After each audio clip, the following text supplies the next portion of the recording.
Le mardi 23 janvier, comme à son habitude, Rose, une bénévole récurrente, rentre dans les locaux du phare. Comme chaque mardi, elle enchaîne les machines, aide André et sociabilise avec les familles déjà présentes. Alors qu'elle veut simplement aller prendre l'air, elle se fait menacer violemment par un des habitués. Dans les jours qui vont suivre, les employés vont ressentir du choc et de l'incompréhension. Les travailleurs sociaux peuvent faire face à plusieurs difficultés. Un reportage de Camille Visage. Pour Fanny, assistante sociale depuis septembre 2023, les difficultés qu'elle a dû affronter sont certes moindres, mais restent importantes dans le cadre de son métier. Avant, j'avais moins cette conscience des personnes qui arrivent, qui repartent.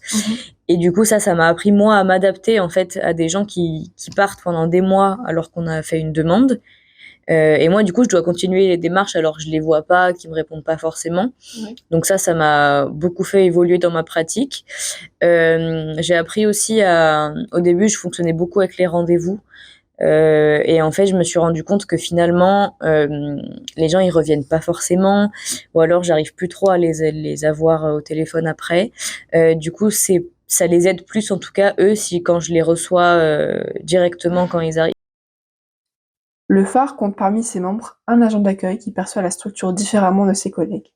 André, agent d'accueil depuis l'ouverture du phare en janvier 2020, explique quelles sont les difficultés auxquelles il doit faire face dans son métier.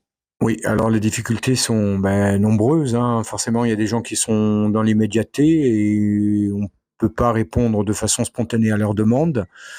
Donc forcément, ça va les frustrer, notamment lorsqu'il y a une demande d'hébergement. Des gens pensent que nous assurons parfois un hébergement. On voit souvent débarquer des gens avec leurs valises, pensant qu'ils vont pouvoir assurer leur nuit ici, mais non, on doit les congédier.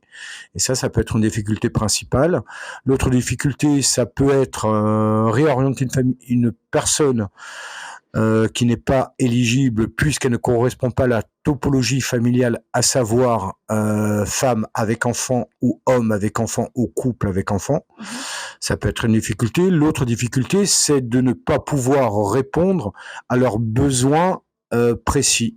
Certains pensent que nous sommes des lieux de distribution et de restauration. Au-delà de cette menace, les attaques de ce genre restent tout de même minimes au sein du foyer Le Phare.